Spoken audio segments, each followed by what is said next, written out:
here we've got an envelope that basically surrounds the brain. It's a three-layered envelope.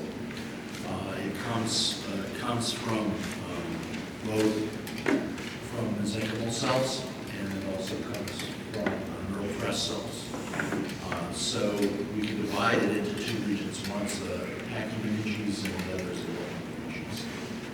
The dura is the pachymeninges, okay? Thick, okay, just like elephants are large animals are pachyderms.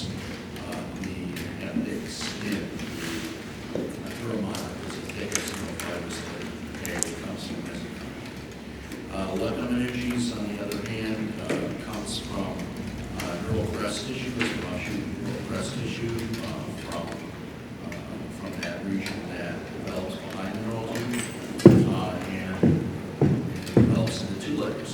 One that looks like a spider web because it has what we refer to as trabeculated from down between its outer surface and its inner surface, which is the pia mater. So sometimes this inner pia mater, which is only one cell layer thick, area in the arachnoid matter, considered a single membrane, basically, what we call the arachnoid. So once again, if we go in from outside over there on your right, skin, then down into the area just below that. If you remember the area of the area of the scalp, you're being the anterior aspect over here.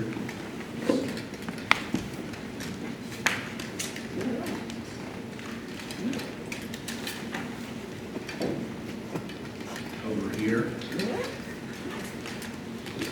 And back here.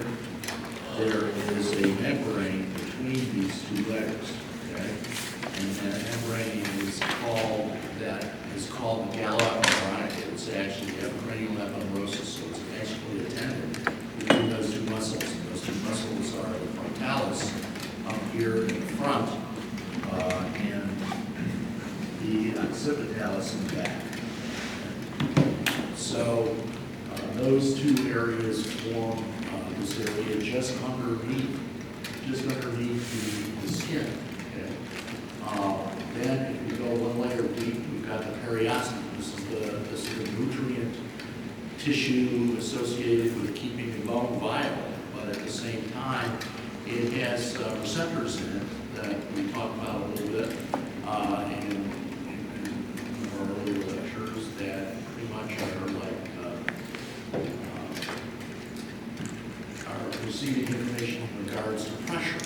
Okay, so that in some ways they are proprioceptor type in that layer. Then underneath that layer, the periosteal layer, we have bone. Okay, and so those layers now, those are all external layers. Skin, galla veronica with the occipitalis and frontalis muscle, periosteum, and bone. Then as we go through the bone, we enter into the cranial vault. And the next layer in there is this pachymeninges referred to as dura mater. Now, it's actually believed to be considered to be a bilayer, where the outermost layer is actually a periosteal covering, or periosteal dura. You'll notice in here that there are areas that look as though there's bleeding, and all the bleeding is from blood vessels that are actually covered up by this dural layer that were coming from, if you remember, the maxillary artery and also from the occipital artery in the back, which are the laryngeal arteries, okay, supplying this tissue, supplying bone. So this outermost layer, this is the dura mater. The outside that is against the internal bone of the cranial vault is referred to as periosteal dura, and the inside of it is very shiny and smooth, and it's referred to as either the endosteal dura or the meningeal dura that's inside the bone.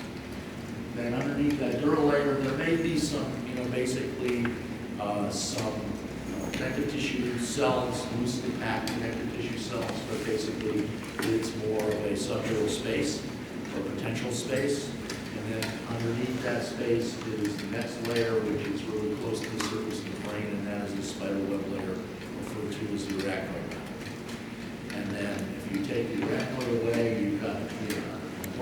layers actually are at this point on this outer surface of the brain.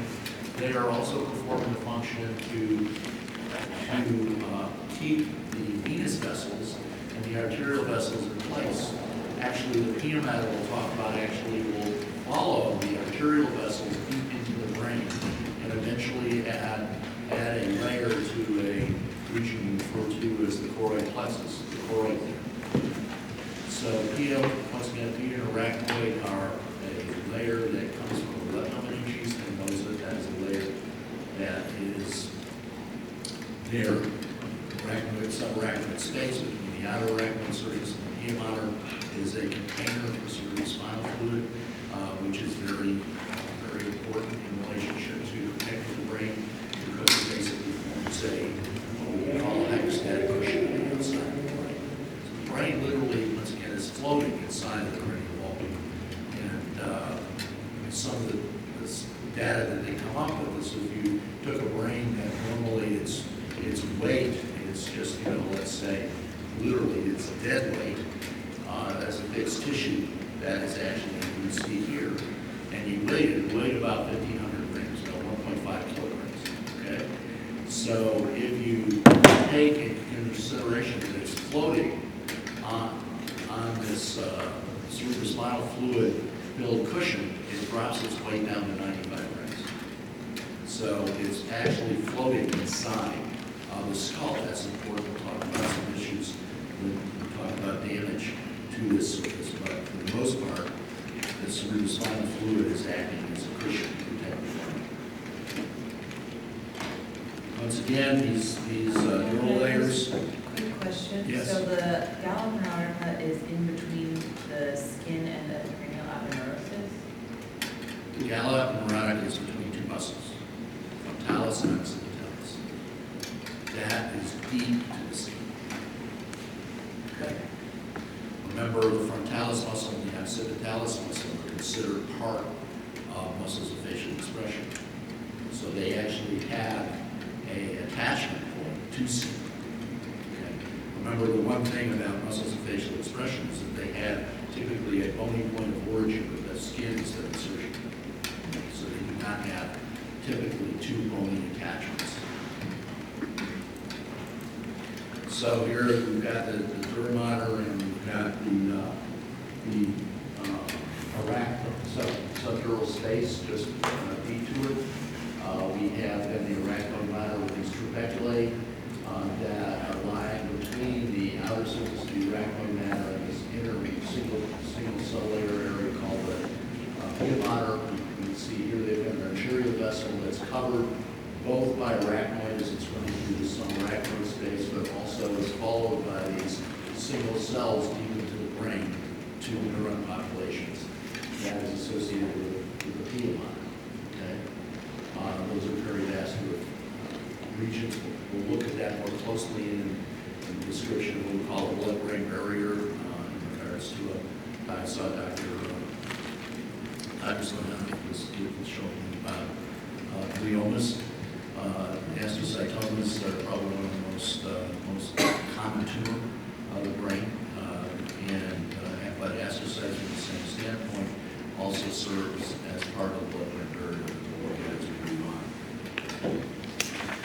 If we look at these layers from a schematic perspective, we've got this outer layer, this periosteal dura, and then we've got this intermal layer, which is the meningeal dura, which sometimes also can be called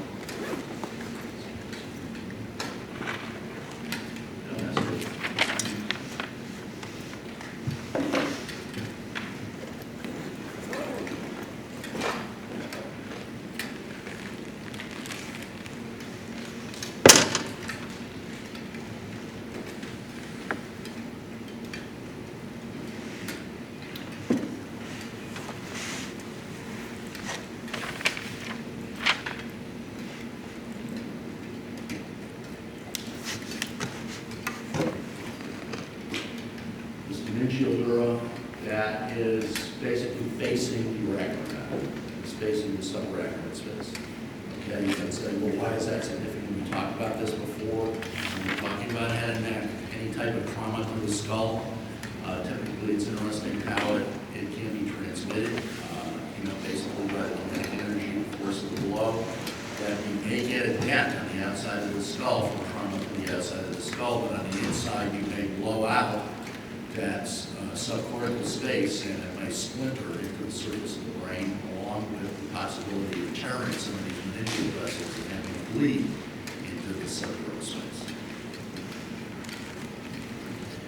Once again, in relationship to Duromater also creates a folding as the brain and its vasculature is developing, in particular its venous vasculature, and it creates these entities inside of the dura that are basically referred to as dural venous sinuses. They are not histologically veins, but they are transport mechanisms for venous channels, including venous channels that are going from the anterior aspect of the cranial vault, the posterior aspect of the cranial vault, to eventually draining out of the skull through the internal jugular vein. At the same time, they also serve as a mechanism for receiving venous return from the surface of the brain itself. Okay, we'll look at some of the venous channels associated with this venous return mechanism associated with the brain. Now, remember once again, we'll look at this as we look at this again. That cerebrospinal fluid is an ultrafiltrated blood that has to return from the venous system to get back into circulation. Okay, so that's something here that is rather significant from the standpoint of these dural sinuses. Once again, some of these regions here, we look at here on the top, that's superior sagittal sinus on the top of this area referred to as the falx cerebri, this membrane, this neural membrane that separates the cerebrocortical hemispheres into the left and the right, and it's coming all the way from the anterior aspect of the brain to the cranial vault, all the way to the posterior aspect of the cranial vault, and then typically, at least from the standpoint of the sinus drainage, draining either to the right side of the cranial vault or the left side of the cranial vault via these large entities referred to as transverse sinuses.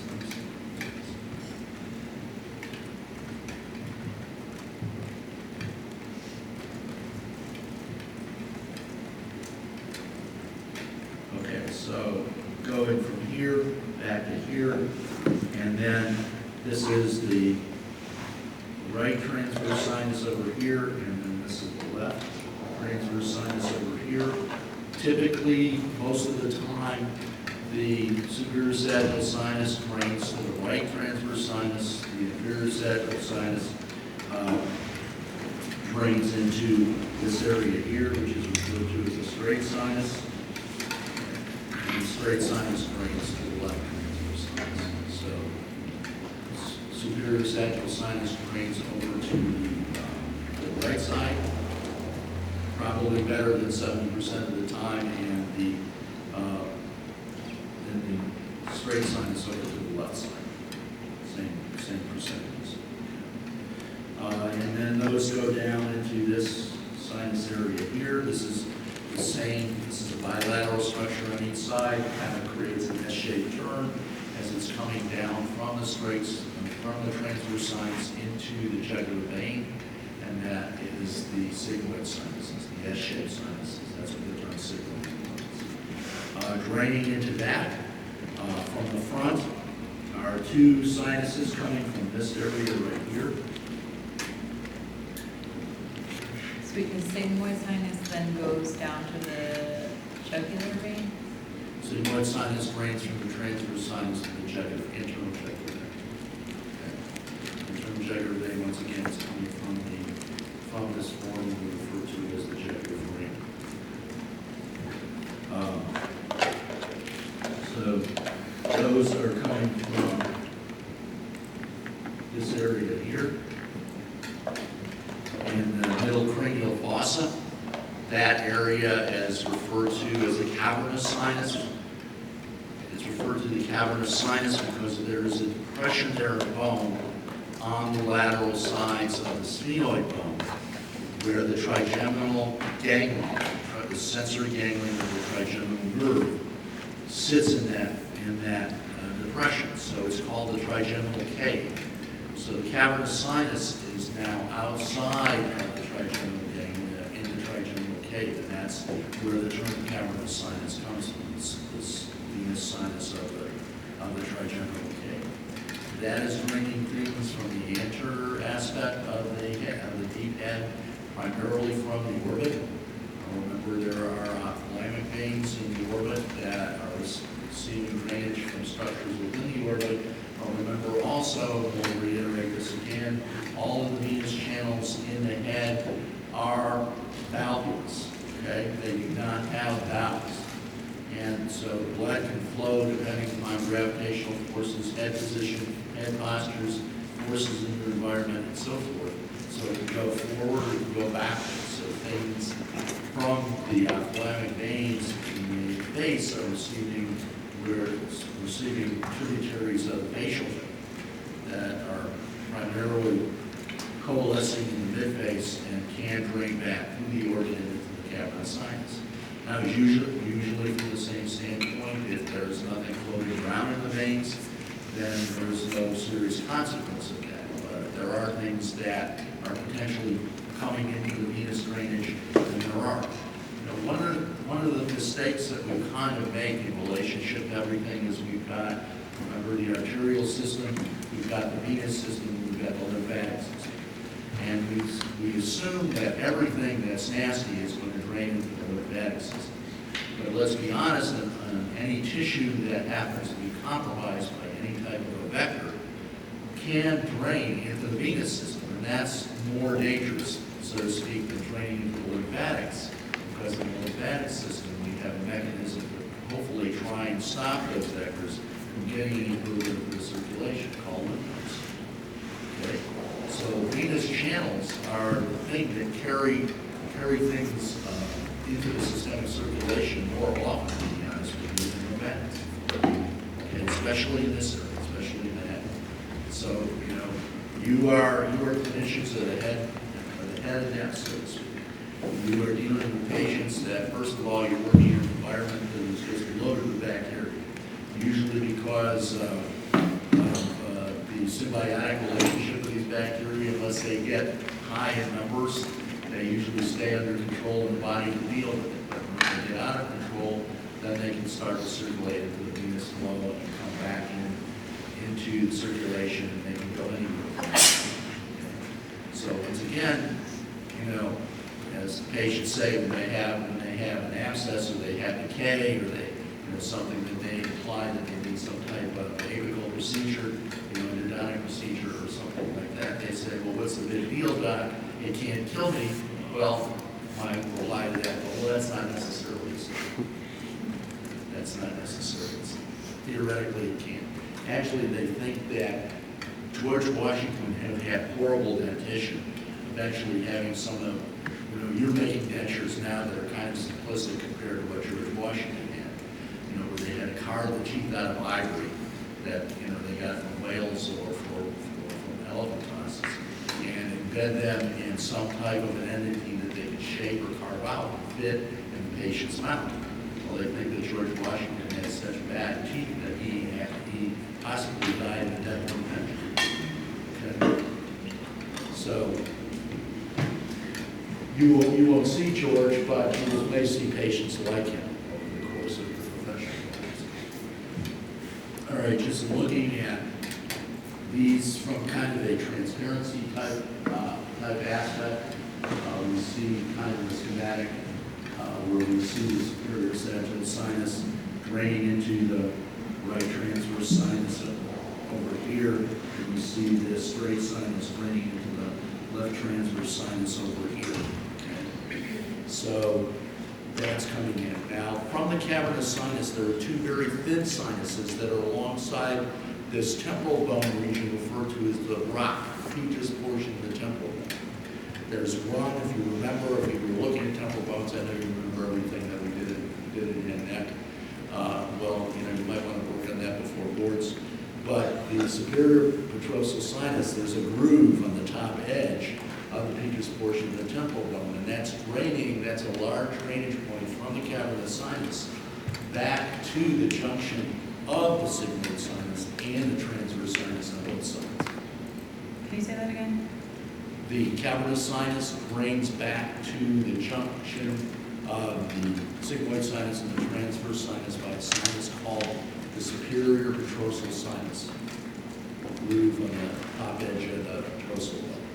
There is a thinner, smaller sinus that's a little bit deeper, also coming from the cavernous sinus, but that drains in from the cavernous sinus to the junction of the sigmoid sinus and the internal jugular vein. So both of those are, remember, once again, they are venous sinuses. There's no valves in venous sinuses for sure that can drain in both directions, either forward or back. Typically, most of the drainage inside of the cranial vault is going to end by draining down into the internal jugular vein.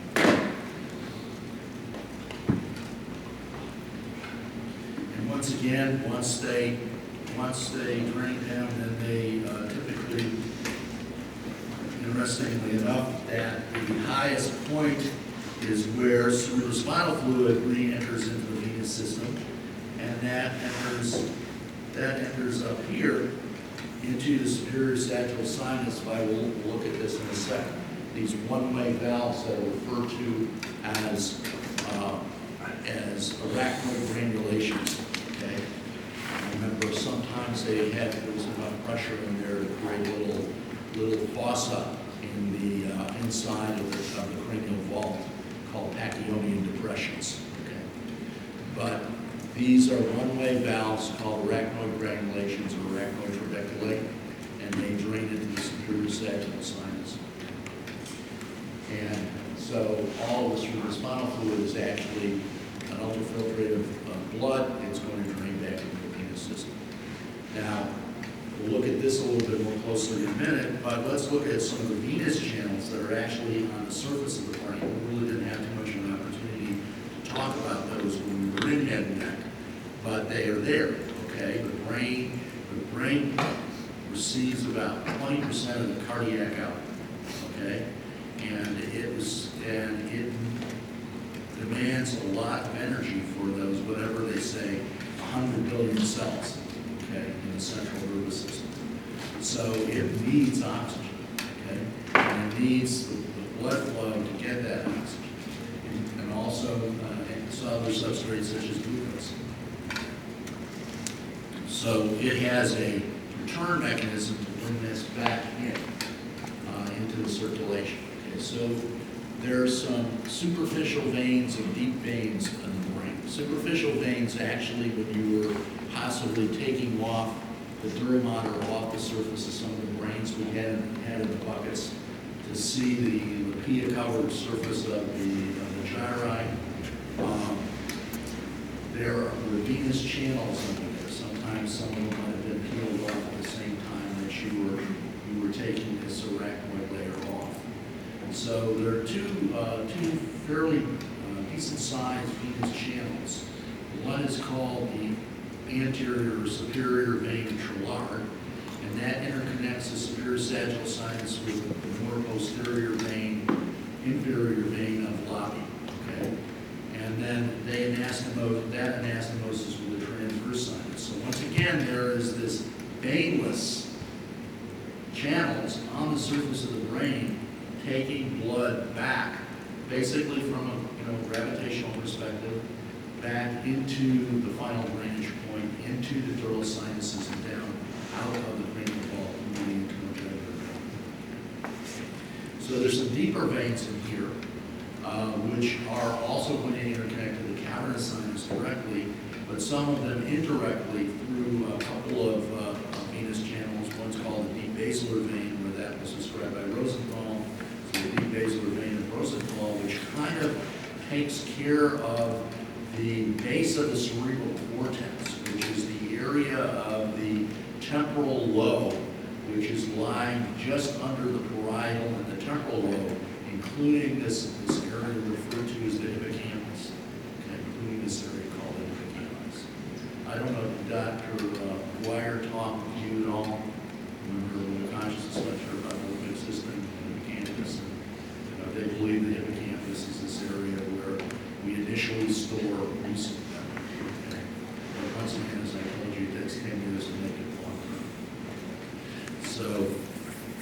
Those are areas that are deep or underneath, closer to the base of the brain. And then they coalesce with a vein, which is actually very short, which is draining regions like in between the two cerebral hemispheres. We'll see this in a minute, associated with the area of the thalamus and the hypothalamus. Some of the areas supporting the internal capsule, draining those areas in there, and then draining back into the straight sinus, which is going to go once again and drain back into the left transverse sinus. So that vein, that little short vein, as short as it is, it's still important. It's called the vein of Galen. So here we see this superior anastomotic vein of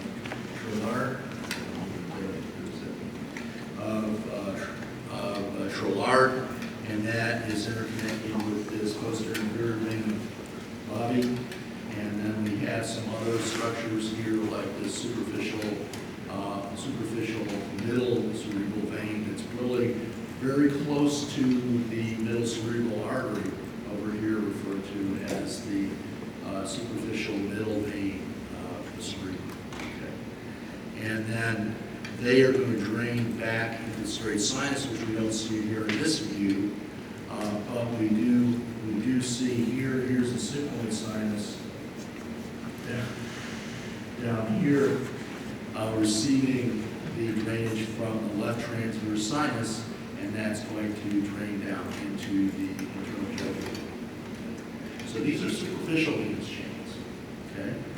But they are receiving the venous drainage from, for example, the superior sagittal sinus, the transverse sinuses, the sigmoid sinuses. Those sinuses are all interconnected to these venous channels.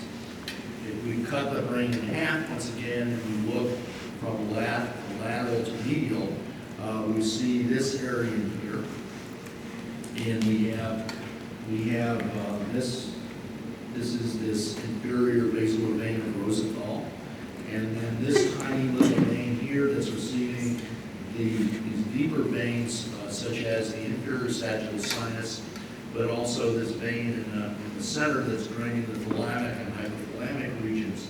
And here are draining into this vein right here, and that is interconnecting over here. Okay. That is interconnecting over here. So that is this venous channel right here. That is the vein of Galen.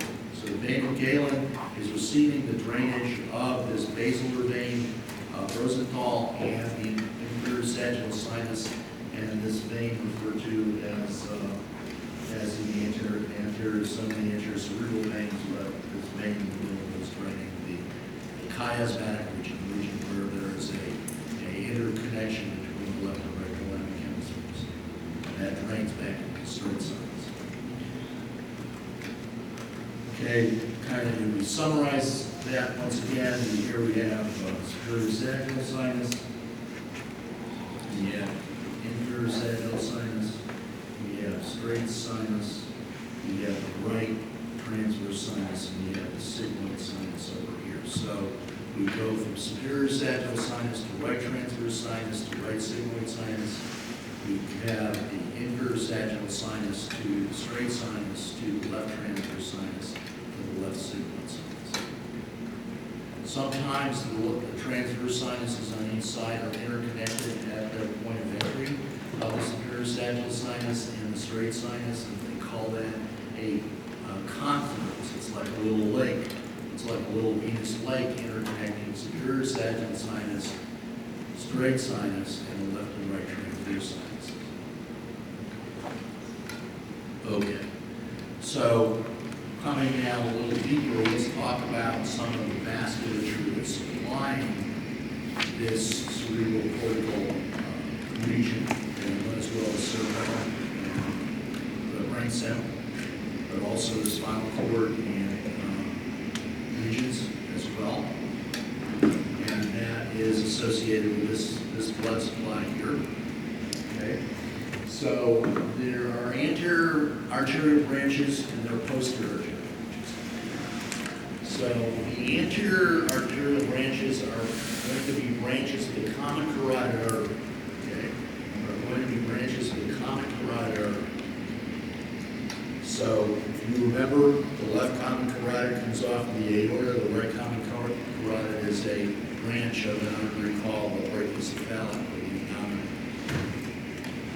So the common carotids, they divide into a left and right internal carotid artery, which ascends to the cranial bulk. Okay? Remember, there was an opening in front of the jugular foramen that was called the external opening of the internal carotid canal, of the carotid canal. Okay? So they entered in there, and the external carotid arteries did not enter into the skull directly, and that's theoretically in some individuals they may also anastomose like venous channels do, but for the most part they don't anastomose until they get inside of the cranial wall. So we've got off of here, we've got three main branches. We've got an anterior cerebral artery that comes off of the internal carotid. We've got an anterior communicating artery which crosses between the left and right anterior cerebral artery. And we have a middle cerebral artery which takes care of essentially 90% of the lateral surface of the cerebral cortex. Now, the other thing you have to remember is that when we look at spinal cord, where are the neuron populations of the spinal cord? They're inside the core, right? They're surrounded by white matter. That is the gray matter. That's the core. So the neuron population of the spinal cord is inside of the white matter, inside these fiber tracts. In the cerebral cortex, the neuron population is on the outside. In the cerebellar cortex, the neuron population is on the right outside. That's why it's so significant to have a structure, a skeletal structure so hard as the skull. It's basically our heads are the coconuts, okay? And our skulls are the coconut shells, all right? So that is there to protect the brain. That is there to protect the brain, to protect these neuron populations. Is it a perfect system? No. As I told you earlier, if you get trauma to the outside of the brain, that can affect these neuron populations. Dr. Stoyanov was showing you in particular with gliomas. If you get gliomas, they can grow inside and destroy neuron populations or neuron pathways that are ascending and descending from the area outside or the front layer of the cerebral cortex. I had an interesting thing. She had an meningioma. She was a nurse that served in Vietnam, and she had all kinds of other issues besides this. But she came in one day, and she was complaining of some dental issues, including feeling like her sinuses were clogged. So we took a panoramic radiograph, and we saw a meningioma growing down from the cranial vault into her frontal sinus and into her maxillary sinus. And so, from that standpoint, that was not a dental issue. We sent her off to her physician who referred her to a neurosurgeon to have that tumor removed. So, as I say to you all the time, you got a patient sitting there, listen to what they're telling you, look at what you see, and remember that everything doesn't fall into your purview, but you've got enough information to try and basically get that patient going in the right direction. Certainly in meningioma, you're not going to do a root canal to get rid of that. It's going to be a bigger problem. All right, so anterior branches are common carotid branches, primarily the common carotid branch referred to as the internal carotid artery on the side. The posterior branches are coming off of what? They're coming off of the subclavian artery. So they're ascending a greater deal, okay? Then that is the left and right vertebral arteries, okay? What transverse foramen do the vertebral arteries first go to ascend to the right?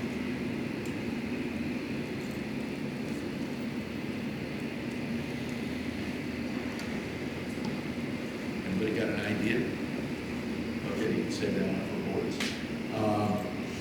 The sixth cervical vertebrae transverse foramen. The seventh is just evidently from the developmental perspective is too difficult a developmental morphologic change for that artery to actually get into the transverse and to get it into the transverse foramen of the seventh cervical vertebrae. But the venous channel does descend through there and come back into the subclavian vein.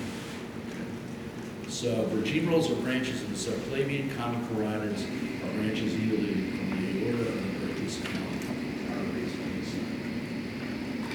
The vertebrals, typically their first large branch is the posterior inferior cerebellar artery, which goes to the back inferior aspect of the cerebellum. But there are vessels that branch just before that, and those are the vessels that supply the spinal cord. So there is a single anterior spinal artery running down the entire anterior surface of the spinal cord for the most part, because as it gets down, it kind of dwindles and it has to pick up some vasculature, actually, some lower vessels, branches of the aorta and the lower abdominal, posterior wall of the abdomen and pelvis. But it also gives off two pair of posterior spinal arteries that come down the back of the spinal cord. So an anterior spinal artery and a posterior spinal artery. Those are the primary blood supply to the spinal cord. So all of that is coming off of this posterior distribution from the vertebrae. Then we get the posterior inferior cerebellar artery, and then posterior superior artery. As the vertebrals come together from left and right, they actually give off the posterior inferior cerebellar, then they come together and they form an artery along the base of the pons, the underside of the pons, on the anterior surface of the brainstem. And that's called the basal artery. And then at that point, the anterior and inferior and superior cerebellar arteries are given off at that point. So there's a vessel that comes off from the back of the basilar artery where the vertebrals come together, called the anterior inferior cerebellar artery, and there's an artery that comes off from where the basilar artery ends and creates the posterior cerebral artery, and that's called the superior cerebellar artery, which takes care of the outside or the superior aspect or the posterior aspect of the cerebellum. So on each side of the basilar, there are significant arteries that are supplying the cerebellum. Posterior cerebrals are very, also from the standpoint of how they are from a structural perspective, from a morphologic perspective, they come off of that basilar at quite a sharp angle. And sometimes that angle is a problem for possible infarcts, possible blockage of the posterior cerebral artery at that point where they veer to the left or right off of the basilar artery. That's called a pontobasilar angle. Okay. The posterior cerebrals are coming off. The posterior cerebrals will give off usually a left and a right artery that goes forward.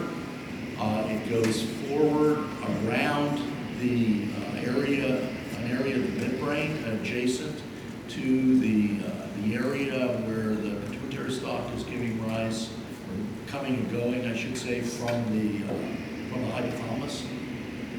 But those are called communicating vessels. They will communicate with these vessels in the anterior aspect of the blood supply from the internal carotid, usually at the junction of the middle cerebral artery where it is coming off of the internal cerebral artery. So look at that in a picture in a minute. Okay. So theoretically, you can have what's referred to as a cerebral vascular circle that was described by a neuroscientist named Willis. So it got his name, the cerebral vascular circle of Willis. Now, some individuals don't have both sides, okay, which is a little bit of a deficit.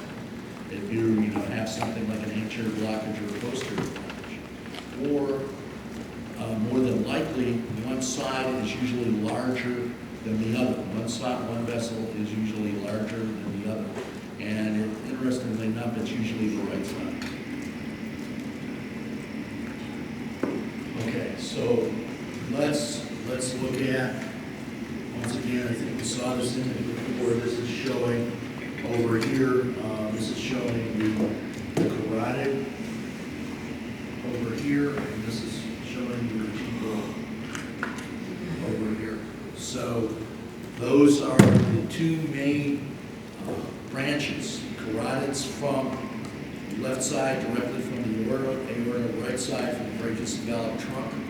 Okay, vertebrals are coming off as the first superior branch, if you remember, of the subclavian artery. They weren't easy to see, really. Okay, but they can be found, so to speak. More in your first year colleagues. So these then they branch into an external carotid, which gives off basically all of the branches to the external superior aspect of the neck, and also the face and the deep face. Okay, by all of those branches. The internal carotid is not a branch. Yes. The vertebral is the first branch, or is the first superior branch? The first superior. What's the first inferior? Internal thoracic. Internal thoracic. Is this stuff you can look at in the lab yet or not? That you could look at in the lab? Yeah. Sure. Absolutely. Absolutely. I mean, is it ready? We have next Wednesday. You have a lab next Wednesday where we're going to focus on the endorebro. Okay, so we'll look at differences between male and female genital systems. We'll look at, split brain relationship in the hypothalamus. Okay, we'll look at where's the thyroid gland. We're going to look at adrenal glands. And we're basically going to look at structures that are neuroendocrine organs, okay, or reproductive organs from that standpoint. But if you're prosecting, I'll be in the lab tomorrow. Tomorrow from 9 to 12, because we have to get the heads are split in half, so you can see the root of the neck. But from the same standpoint, you can also see in the thorax, you can see the internal hammer and the internal thoracic. I know you're all, can't wait. All right, so here we see down below on this illustration, we see the vertebral arteries coming up, and as they are coming up here, we see them giving off this anterior spinal artery, but here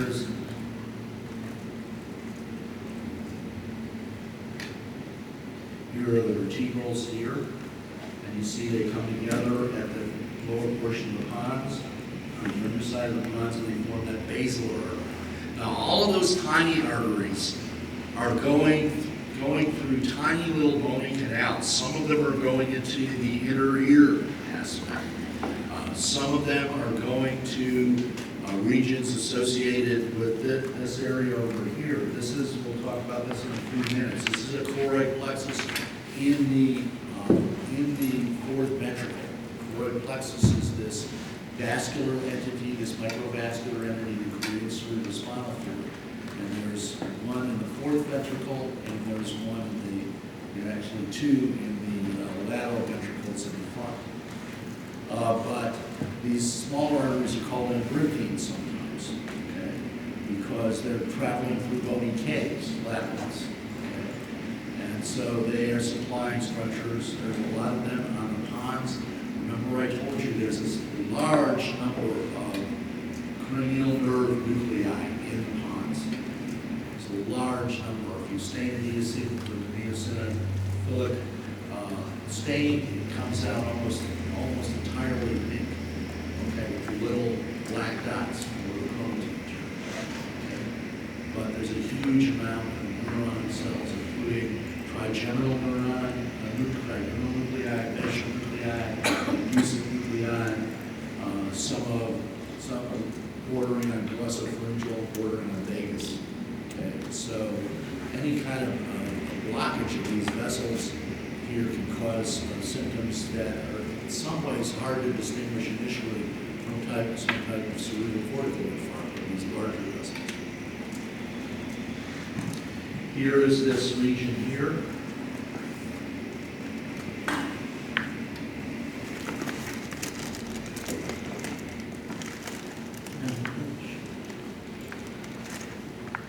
here, this circle of Willis, or cerebrovascular circle, that's interconnecting the posterior cerebral artery. You can see that tag over on the left side. And the junction in the front here of the internal carotid, where it's giving off the middle cerebral artery. Okay, very large artery. Okay. If we look at the distribution of these large arteries, you look at here we see the middle cerebral artery pretty much has a distribution that takes care of about 90%. About 90% of the lateral surface of the cerebral cortex. Okay? You get a blockage in the middle cerebral artery, you've got a patient that really is going to have a significant amount of neurological deficits, both motor and sensory. Okay? So that's the middle. Okay? Posterior is back here. Posterior is back here in the occipital lobe area, all right? So middle cerebral takes care of about 90% of the lateral surface of the brain, including frontal lobe, parietal lobe, temporal lobe, and the posterior cerebral takes care of this occipital lobe area, both on the inside and the outside. On the medial side, it's pretty much all of the medial side, other than the occipital lobe, is supplied by this vessel here. That's the anterior cerebral artery. Okay, that's the anterior cerebral artery, including, by the way, these areas up here that kind of overlap in this area around this paracentral lobule, where the top of the precentral gyrus and the supplementary motor cortex is. Those are areas that have, they're on the top medial aspect of the brain. So what areas of the body do they control? What areas of the body can they control from the motor output standpoint and on this surface up here?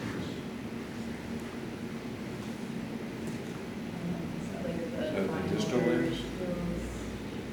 The lower portion of the body, remember, this is a homuncular pattern, okay? Inverted, distorted humanoid image. So your lower portion of your body is represented on the medial superior all the way down to the more superior aspect of the body, all the way down at the base of the gyri. And from a sensory perspective, it's the same. Yes, Julie. That was actually one of my questions from the previous lecture. I think I'm a little confused on that, what's it called? Homunculus? Relationship. So is it, based off what you just said, like the top of the brain controls the lower? Correct. Is it like the big? It's like your feet are up in the air, and your head is down below. Is that true for the rest of the brain anatomy too? So like the base or the lower portions control? Well, it depends what the areas are associated with. So some areas are supported, are like Broca's areas and Wernicke's areas are associated with things like language. Okay. So the things they're controlling are more associated with things that are in the upper portion of the body associated with the ability to create language and use language, okay? But remember, a lot of the brain, okay, they say we only use about 10%, humans only use about 10% of the neurons. Well, that's not necessarily a rule from the standpoint of, that means we're just stupid, What it is that about somewhere between 80%, maybe 70, 80% of the brain is memory. It's memory storage. So things that we use, daily, we're receiving sensory information from all areas through special sensors, from peripheral receptors, things like that. And we are primarily associated as we move through our environment or do tasks in our environment with these areas associated with the precentral gyrus and the supplementary motor cortex parents and, you know, Broadman's Area 8, the frontal eye fields and things like that. But everything else, for the most part, is memory, okay? Like superior parietal lobule or the superior angular gyrus, supramarginal gyrus, things like that, the front of the occipital lobe, the prefrontal cortex. That is all memory. That is all things that we may use, but we don't necessarily use them all the time. We use them specific to what we as an organism are being exposed to within the confines of our environment. So that's why they say, you know, the neuron populations that we use are those that on tasks that we do on a daily basis, okay? Right now you're developing your fine motor neurons so that you can set teeth and dentures, so that you can do restorative dentistry, so that you can basically work in a field that's no more than, let's say, a 5 millimeter oval on the top of a molar tooth, okay? Think about that, okay? And we put loops on. There's some of my colleagues that used to, you know, instead of a 2.7 or 2.5, they would get a 6. That's like the one surface of a molar, okay? So don't wear those and drive, you know? Don't wear those and drive. What did you say is supplied by the anterior cerebral artery? The anterior cerebral artery is what we're looking at right here on this slide. So all of this area in here. I can't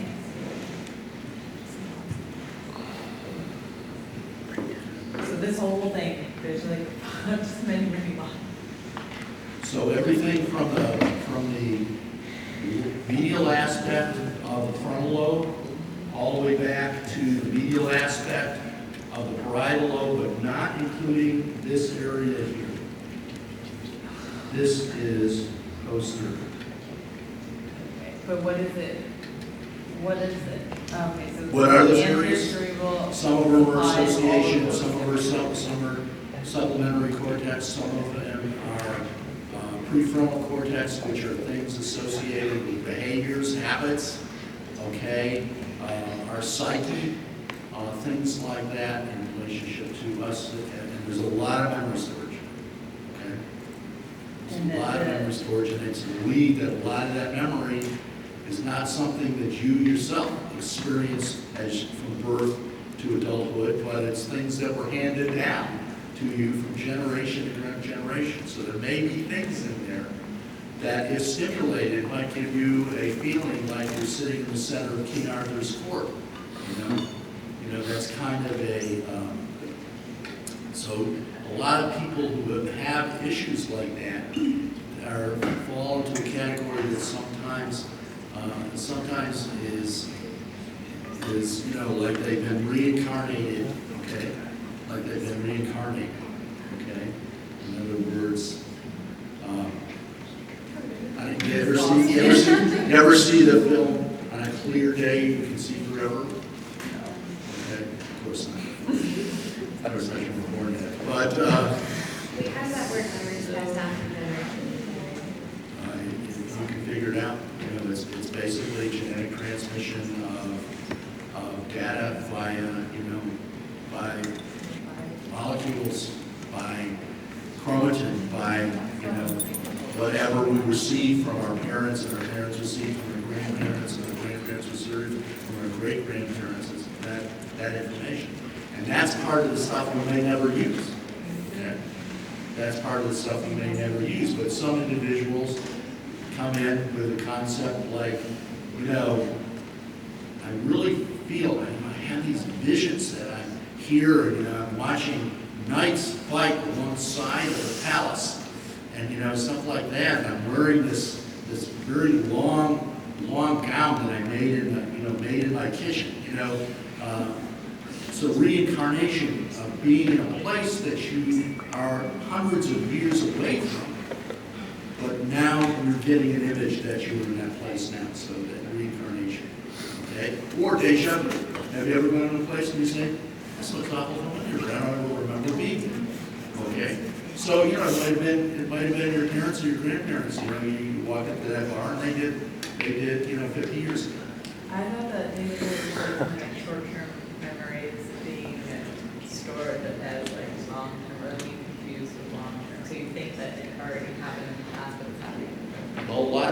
the hippocampal lesions, okay, or frontal lobe lesions, okay, or stimulation, not necessarily a lesion, but sometimes stimulation. There's a concept that as we get into our teens, okay, that the brain goes through a process called pruning in the adolescent brain. They say, well, you haven't used it yet, so we can shut it off. So they basically start to prune the neurons. They're not going to destroy them, but they're not going to enhance the pathways between them and other areas of your brain. Okay? So the posterior cerebral artery is the classic symbol of the middle cerebral is the frontal temporal and parietal, Right. and then the anterior cerebral Is the medial side. This is what we're seeing medial here. side of Is the medial side of the cerebral cortex. So this, in order to see that, we had to cut the brain in half. Okay, so we're looking from lateral to medial. So the circle you I'm have. sorry, we're looking from medial to lateral. So the circle that you have there on the left side, on the posterior side, that is the posterior side? That's posterior cerebral. That's the occipital lobe. And it supplies, the anterior cerebral supplies the medial side of the frontal temporal and parietal lobes. Yes.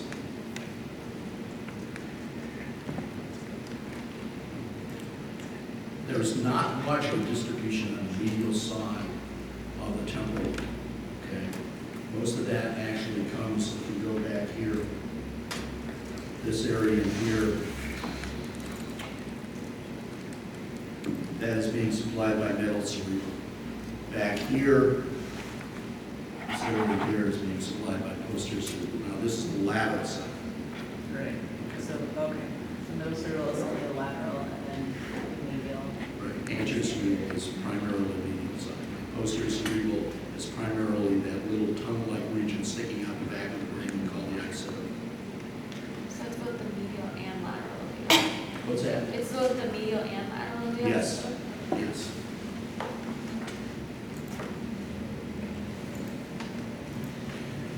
Okay, why don't you take a break?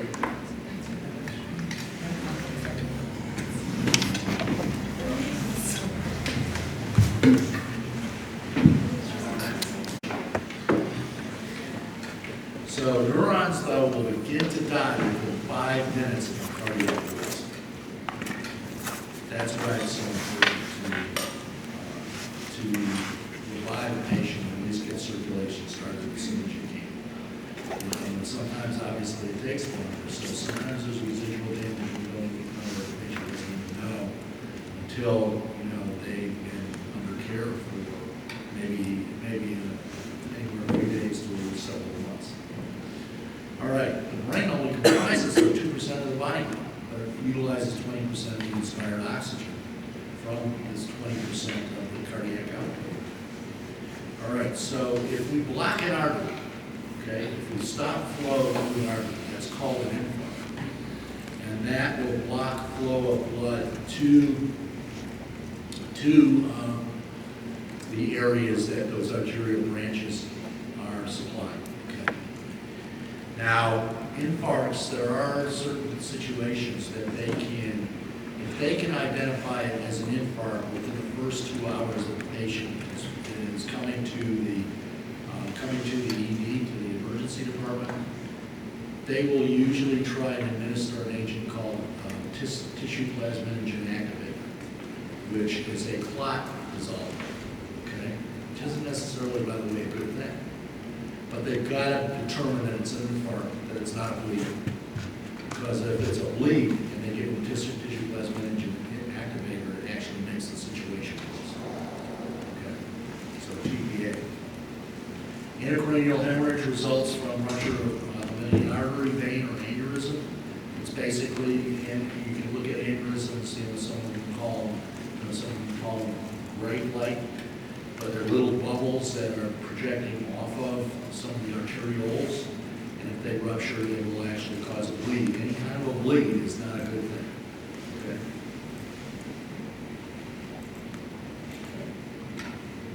So what would happen, for example, if we had a middle cerebral artery, which is basically middle cerebral artery blockage is the worst possible type of vascular accident can happen. Okay? So contralateral hemiplegia, basically you lose one side of your body It also, you lose sensation on one side of your body.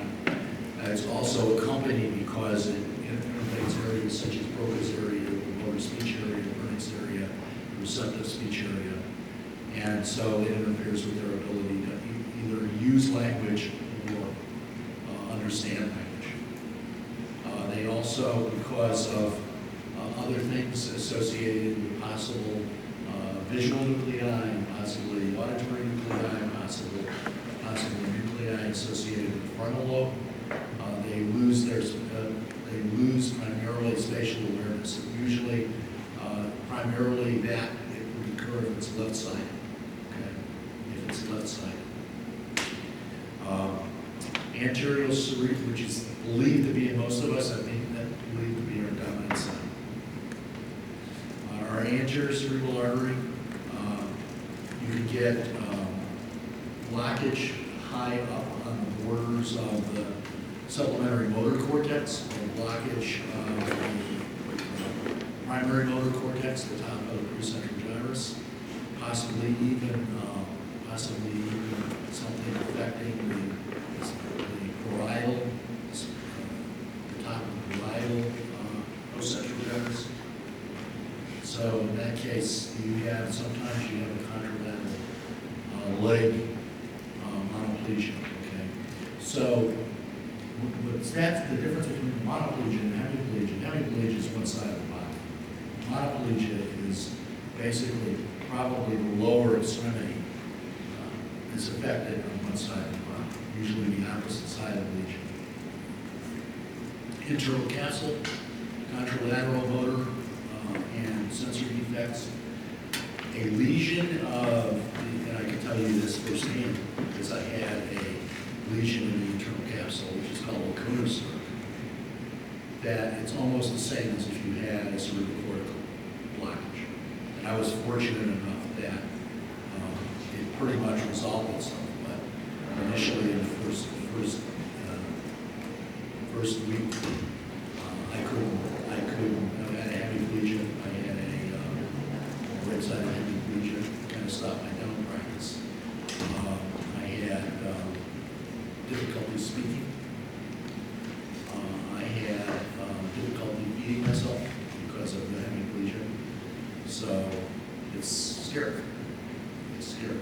Fortunately, where we are 13 years later, I'm doing relatively well. I still don't walk really well, but I'm still vertical. So, but that internal capsule, if you remember, you've got like, from bottom to top, you've got sacral, thoracic, cervical areas that are being manifested both from a motor perspective, descending through that internal capsule, but also sensory pathways ascending through that internal capsule. So that's what makes it almost initially, until you take your, you get your imaging data, makes it look as though it could be cerebral. It could be cerebral. All right, so this kind of is a summary. So you see arterial distribution to the cerebral cortex. We see that very top, that border is pretty much overlapping that anterior cerebral, merging the middle cerebral. The green, the anterior cerebral, blue, the middle cerebral. And then the occipital lobe coming down to the underside of the temporal lobe can be both middle cerebral, but it can also be a lot of posterior cerebral as well. Now the medial side that we didn't see on that other illustration of the temporal lobe is pretty much posterior cerebral artery as well. Okay? The medial side, not the lateral side, but some of these inferior parietal, so inferior temporal gyri, middle temporal gyri, but also the area in here. This region right here that is coming around like a hook, that's the uncus. Okay? So that is the front of the hippocampal gyrus. So an individual that could have posterior cerebral artery there might have basically total amnesia. Not remember anything from 2 hours ago to 2 years ago. But anterior cerebral artery taking care of just about everything else on the medial side. All right, so let's talk about this other entity, this other vascular entity, which is these chambers that produce and hold this ultrafiltrated blood we call cerebrospinal fluid. And these are referred to as ventricles, just like we have chambers that hold the blood in the area of the heart. We've got the atrium, we've got the ventricles of the heart, and these are referred to as chambers of ventricles, okay, inside of the brain. There are two lateral ventricles, one on each side, deep to the medial aspect of the cerebral cortex. They are typically separated by a transparent or translucent membrane called the septum pellucidum. It's a wall on the medial side of actually each one of them. But lateral to that septum pellucidum is a chamber that actually takes the same shape as the basal nuclei from the standpoint of where the caudate was enlarged in the front and then it kind of tapered into a flat area on the top of the corpus callosum and coming back and into the temporal lobe by this area that basically fall like a tail. Okay, so the basal nuclei, caudate nucleus, kind of, if you look at it, looks like a tadpole. The head in the front, the tail in the back. Okay, and actually, you can see inside of the ventricles, if you look carefully, you can see actually the first 2/3 of the caudate nucleus inside of the ventricles. So the third ventricle, most cerebrospinal fluid is produced on the border of the lateral ventricles and the third ventricle by an entity referred to as a choroidal plexus, coming from tiny little arteries called choroidal arteries. Okay? And this is an ultrafilter. And this ultrafilter is what produces the cerebrospinal fluid. Okay? Interestingly enough, this vascular bed is not just cerebrospinal fluid in, or anything in the cerebrospinal fluid in, but nothing much gets by there. But it also receives waste products that are floating around from neurons that are adjacent to these chambers and to, for example, the aqueductus cilius, okay, that are adjacent to these cerebrospinal fluid filled spaces.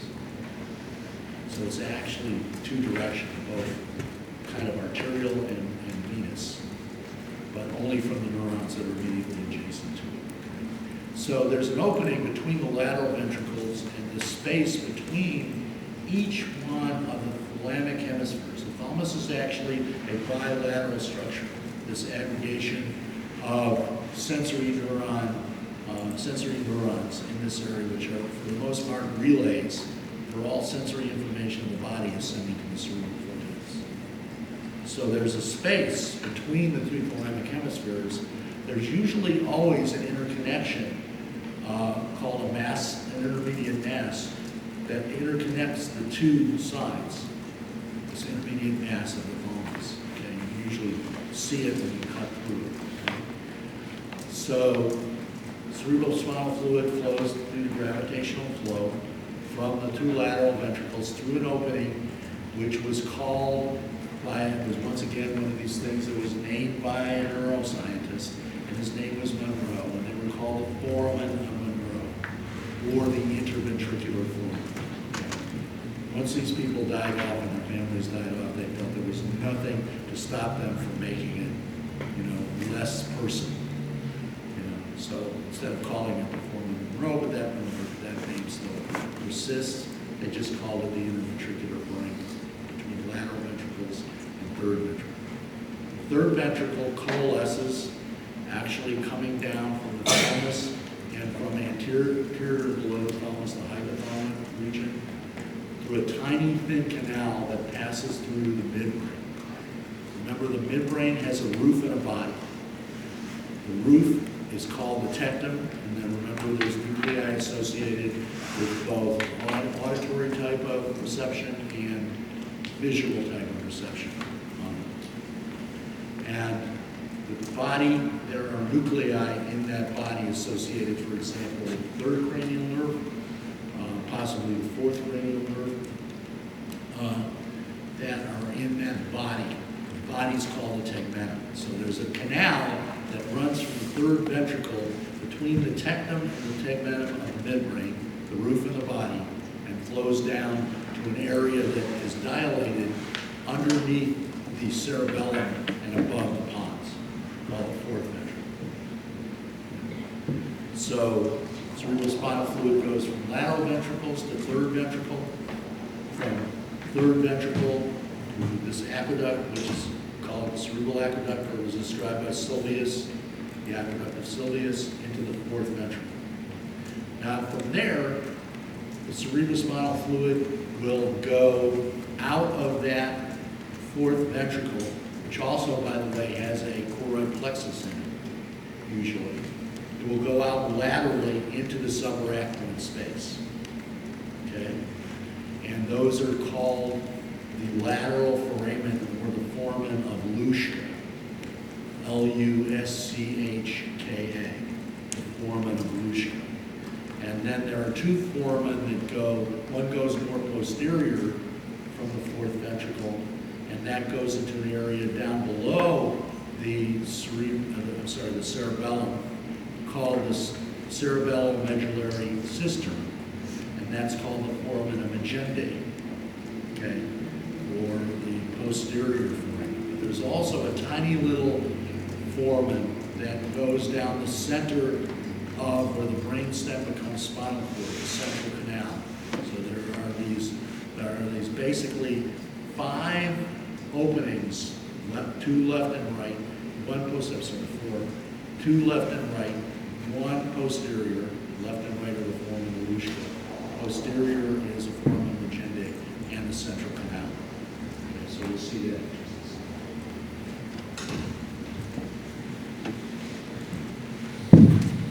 All right, so these are the entities here and here that are this tortuous capillary bed that is producing cerebrospinal fluid. We're going to look at this more closely because we're going to talk about the brain does not necessarily treat things in the blood as far as diffusion through its cellular membranes the same way as it's treated other places in the body.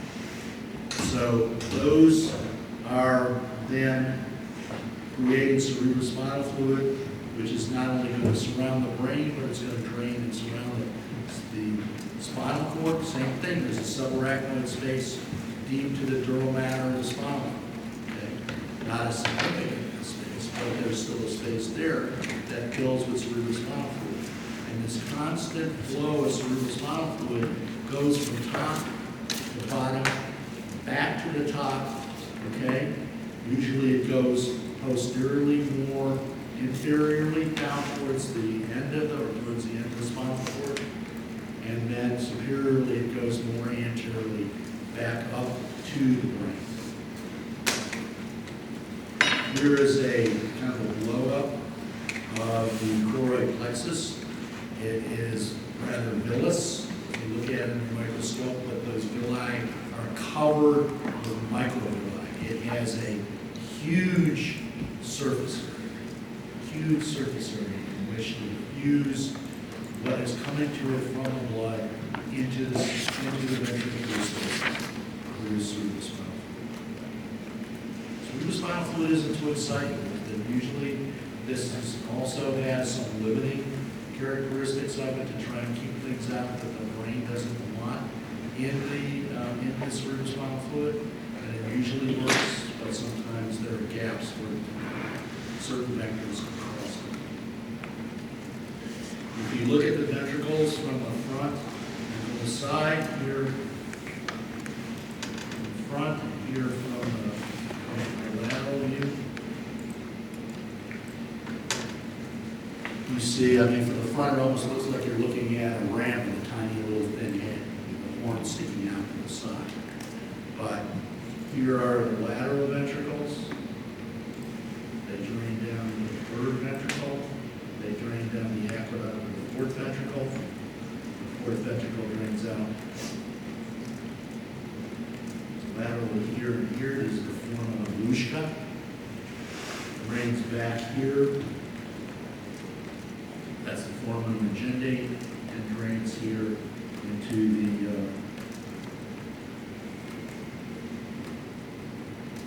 the spinal tendon. So cerebrospinal fluid is a protective cushion. It's a nourishment to the neurons, but it's a protective cushion. I mean, like I said, the brain, think about reducing the mass of the brain from 1,500 grams to 95. Okay, so it's in there, but that creates issues. You know, watching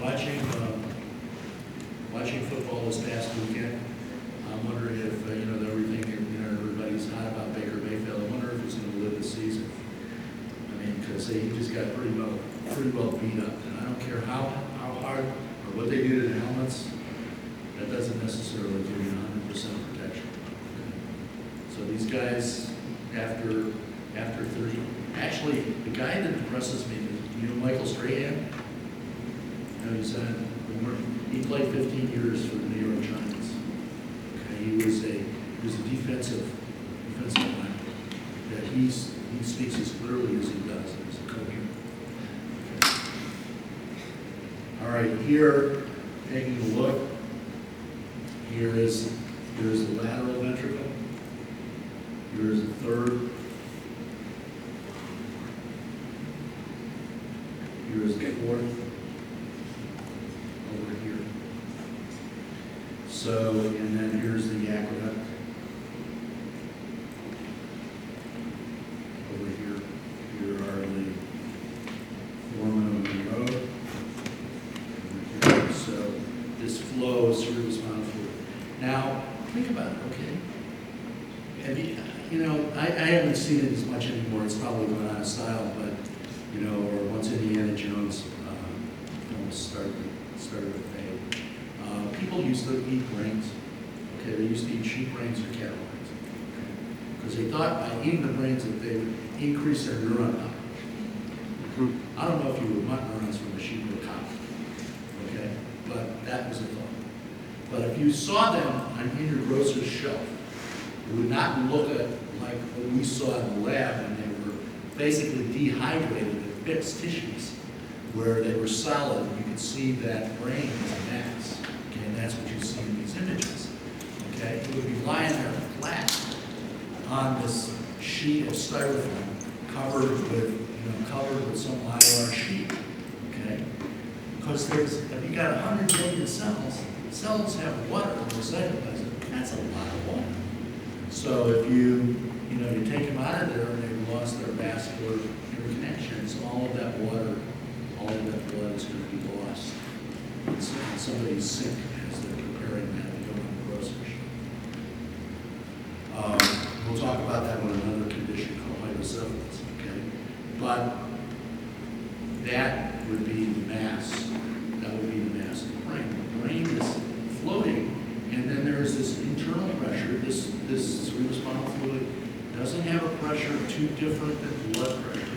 Okay, a little bit less, but not significant. So, but there's pressure on the inside from these ventricular chambers pushing out and holding the brain, and then there is pressure on the outside, kind of providing some external turbor to hold the brain there inside of the brain.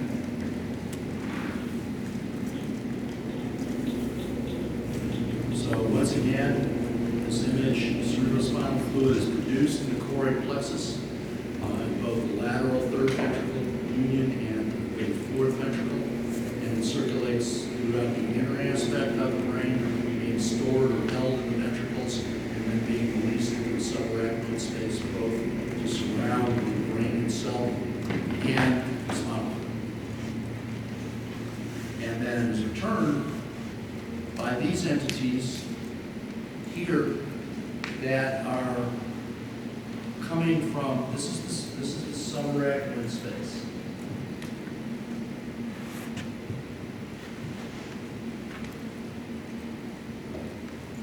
This is the subarachnoid space. And these are what are referred to as arachnoid granulations. They are one-way valves of cerebrospinal fluid from the subarachnoid space back into the superior sagittal sinus.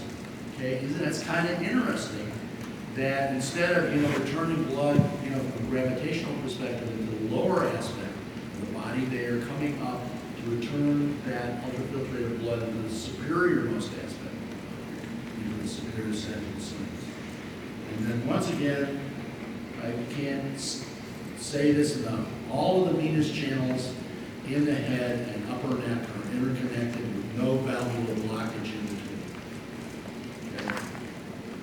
So, yes, a patient who has some type of dental disease that is bacterial or viral, some type of vector-generated disease, can get these vectors to go inside of the skull, just through just the simplest form of gravitational forces. Okay? And usually this is via venous channels. Via venous channels, not so much lymphatics. But really not much lymphatic flow inside the cranial fold at all. Okay?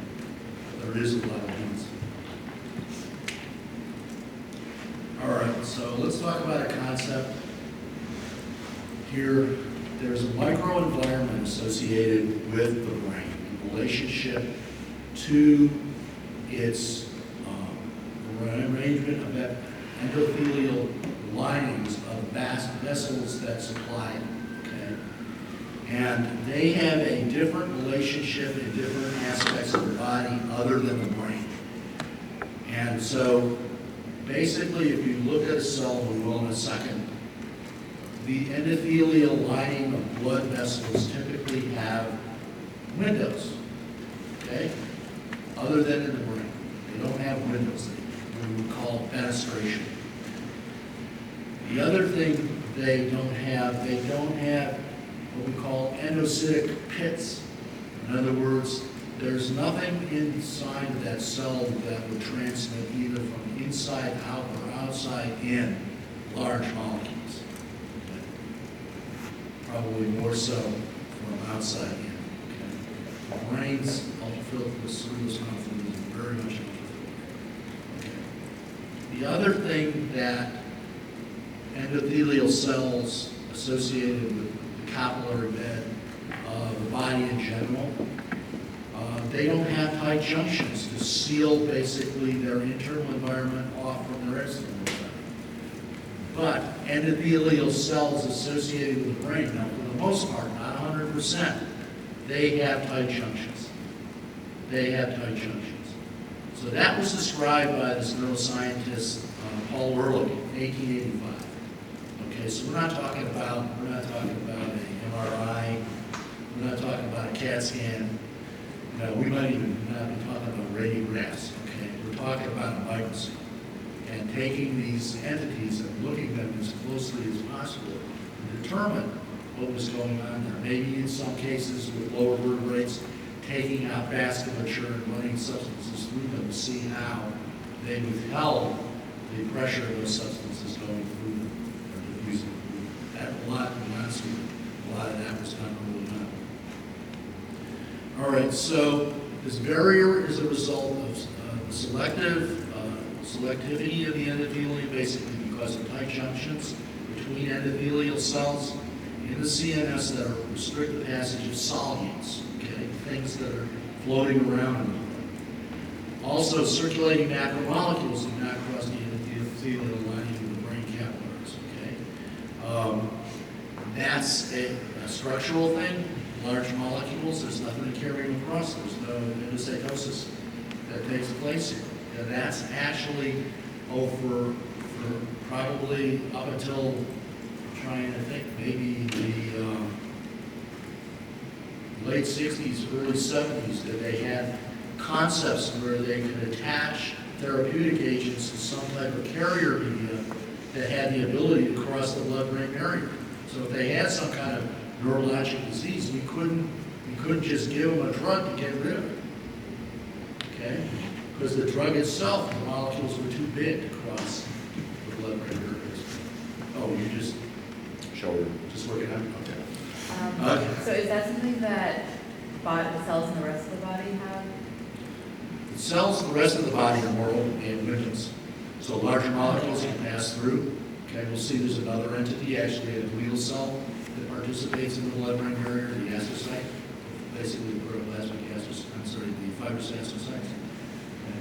So this junction, this endothelial junction, is referred to as an occlusion of the wall, a zona occlusus, okay, due to the presence of tight junctions in the endothelial wall. This limits the presence of fenestrations in capillary walls. Okay. Now we'll see that that is kind of associated with vascular bed that's given off via the pia mater to these neuron populations on the outside of the brain, okay, that are being covered with pia mater as they go to these neuron populations on the outside. The inside is associated more with this area referred to as the choroid plexus in the direction of the cerebral spinal fluid.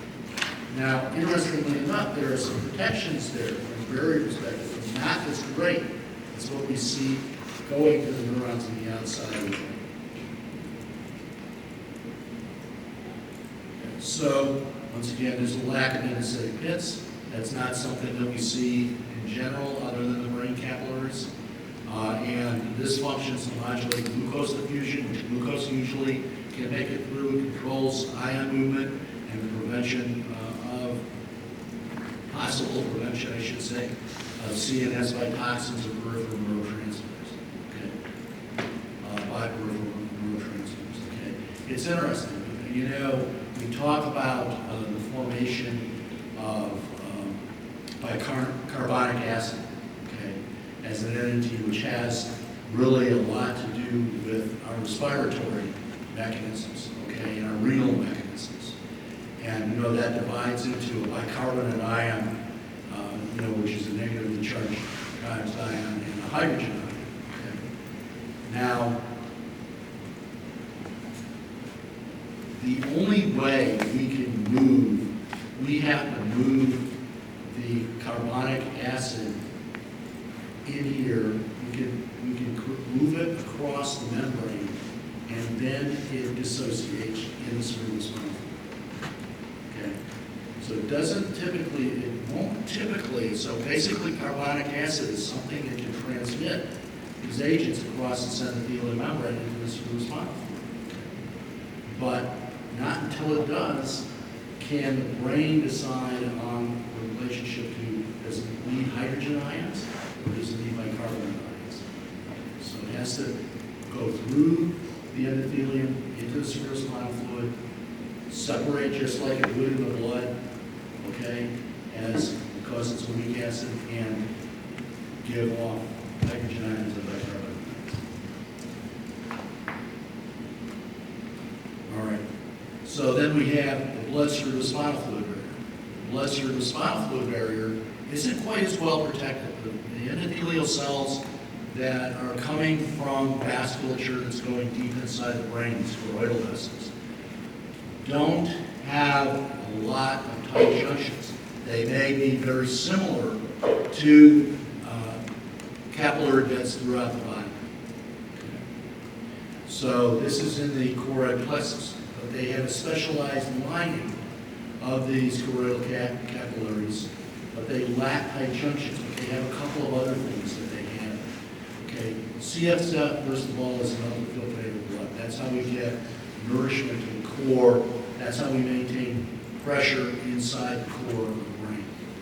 The coronal epithelium, which surrounds the capillaries, is loaded, as I showed you, to see it again, with it's very villous, and it's very covered with microvilli. It's a huge surface area.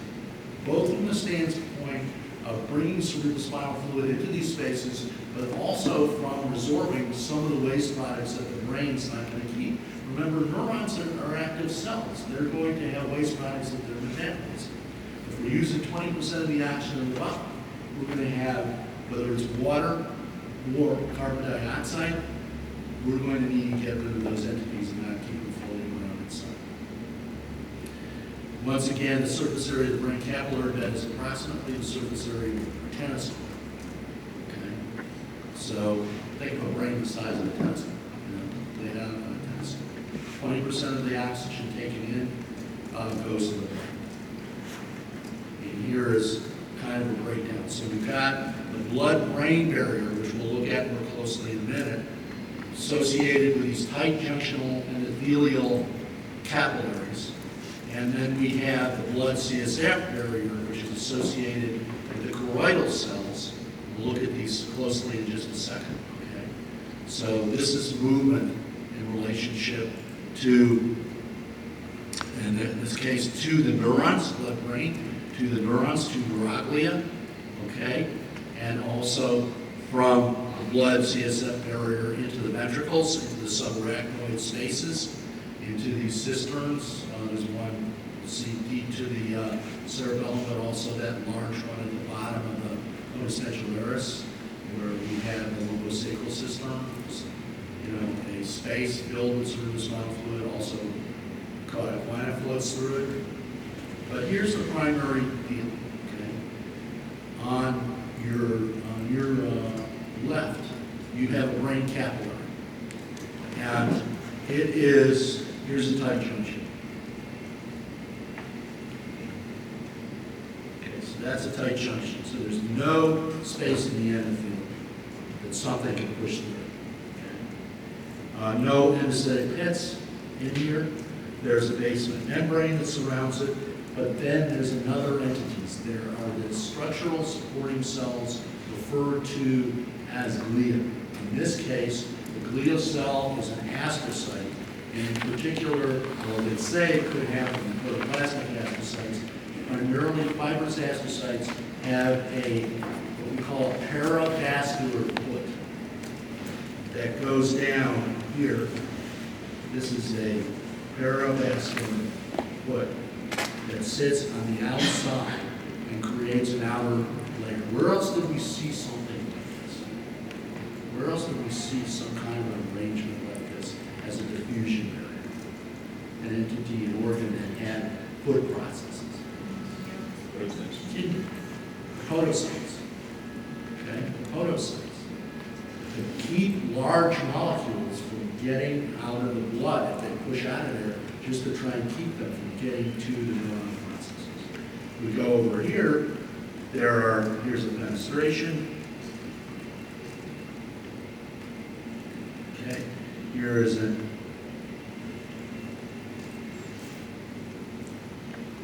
endocytic pit. Okay, so substances can move through these capillaries much more readily. Key to the blood-brain barrier is that image that you're seeing on the left. Tight junctions, no endocytic pits, an outer layer of astrocytic foot processes. So we look at each one of these entities as an entity. Here's the blood-brain barrier here, and that's what you see over on your right. You see the plasma compartment. That's the inside of the capillary. You see the endothelial lining on the outside of the cell. You also usually see a basement membrane in these entities. On the outside of the basement membrane, you have these foot processes of these astrocytic cells, of these fibrous astrocytes. That's the blood-brain barrier. If you go over to the left side, you see the choroid plexus, and you see that the ventricular CSF that is just under the blood CSF barrier, area that has the cerebrospinal fluid. You come down, you see these choroidal cells with the microvilli. Now, they have that dark area is sometimes also referred to as a tight junction, but not a zona occludens. But if you can see those interdigitations where the cells are joined together, that's called a zona adherence. The cells are actually adhered to one another because of this interdigitation. It's like a lock and key mechanism holding the cells together. So those two mechanisms, that kind of tight junction just under the microvilli surface, and the zona adherence, that provides a kind of a blockage of molecules from going through. Now, underneath that, there is the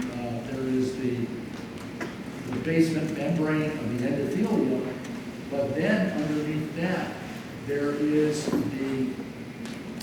epithelial lining that is covering this, you know, just like we have epithelium lining other blood vessels that are a little bit thicker. It's believed that these vessels come from pia mater, okay?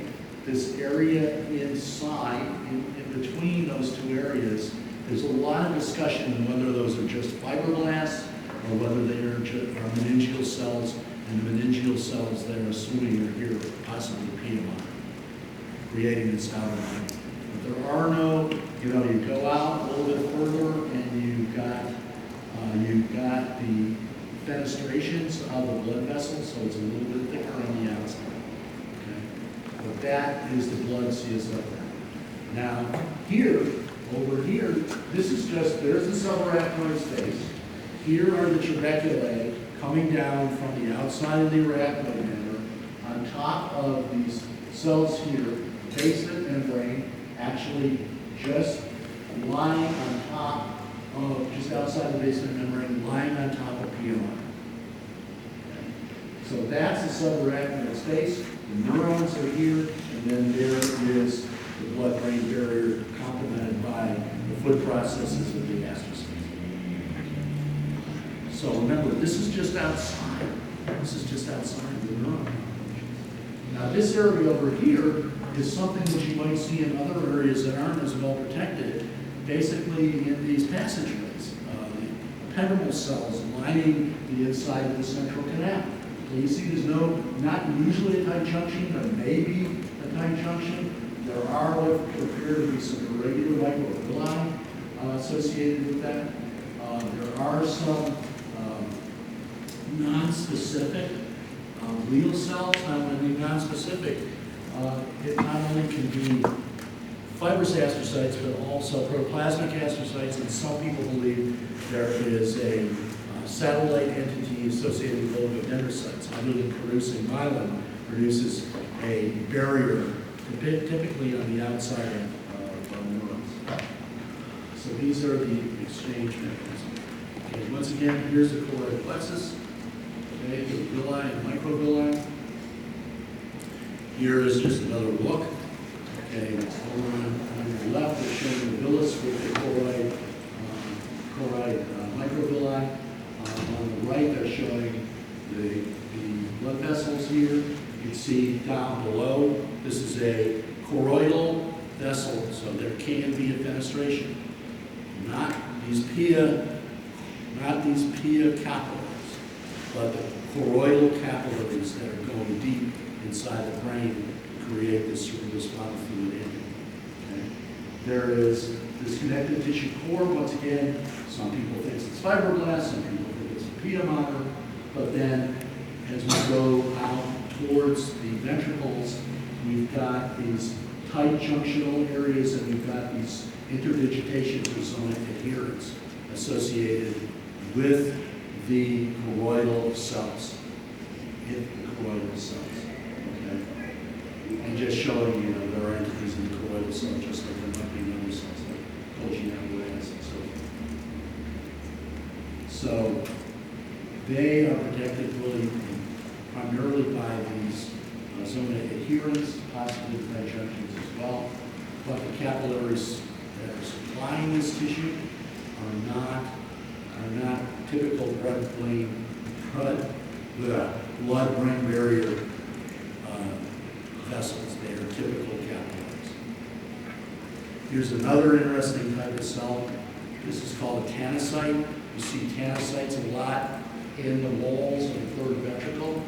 You can see here on the left there are astrocytes that help to create a barrier here on the blood vessel side, but the tanocyte is a mechanism for moving substances from the cerebrospinal fluid back into the bloodstream. Okay. So they can also have a similar arrangement to the choroidal cells, but they do not have a zone adherence. They just have this little tight junction area as opposed to the microvilli. Some things that happen, okay. The brain is one of the first organs in the body that develops, okay, the nervous system. As it develops, remember, as the neuroectoderm invaginates, it creates a tubular entity, and that tubular entity grows from what we call a primary vesicle to a secondary vesicle. Okay, the primary vesicle is a point where both ends are closed. Both ends of the tube is closed. And if it doesn't close, you can get leakage early on of cerebrospinal fluid out either through the anterior area called the anterior neuropore, which is in the front of the developing embryo, or in the back area closer to the developing spinal cord region to the posterior neuropore. If that happens anteriorly, you can get a problem where all of that fluid that is leaking out in front of the developing cerebral cortex creates a blood pressure back onto the surface of the developing brain, and the brain itself does not grow because the pressure is too great to overcome it, and you may wind up with an embryo and a fetus that is basically without a brain, anecephalic.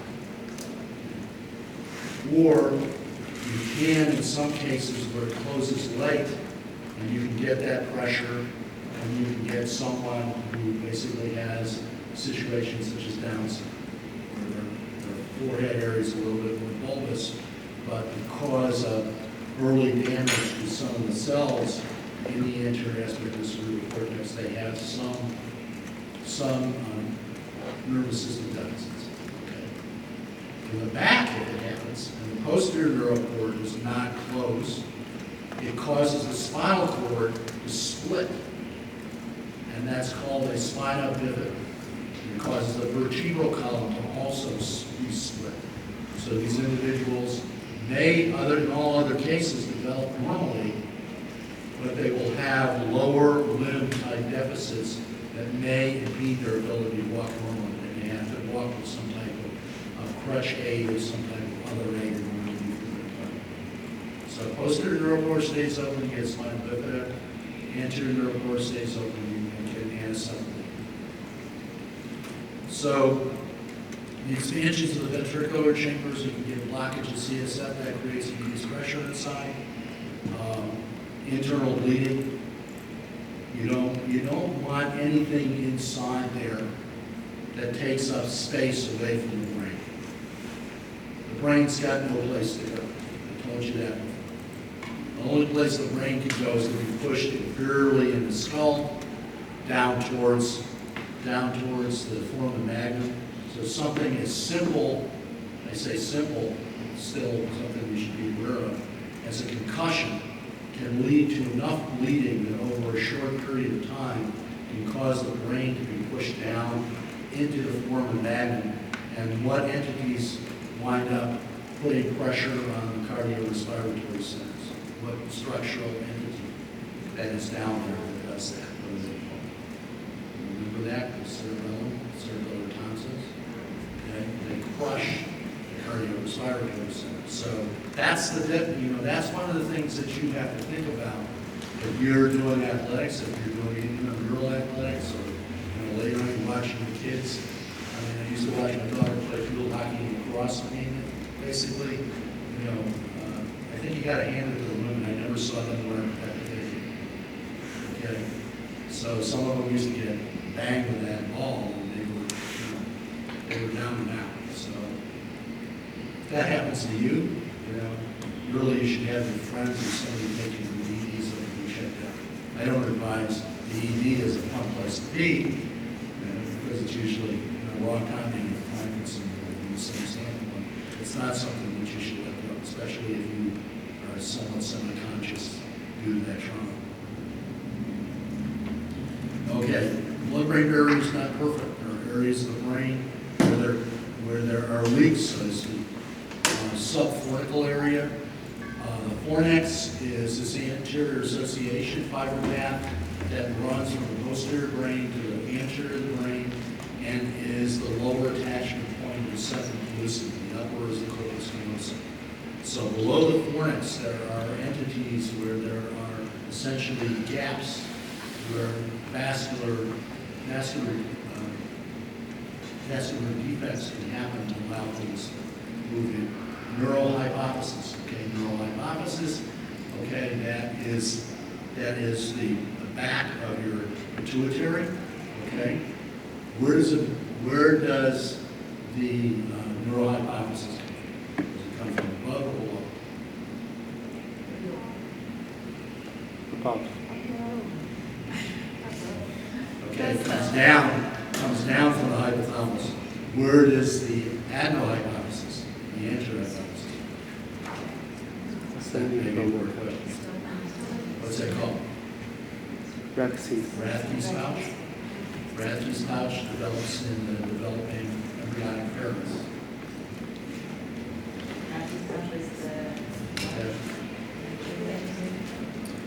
Pineal body is a little kind of round through oblong shape, a nuclear population, which is basically associated with things like sleep that produces melatonin, something that is kind of a sleep aid that helps you sleep.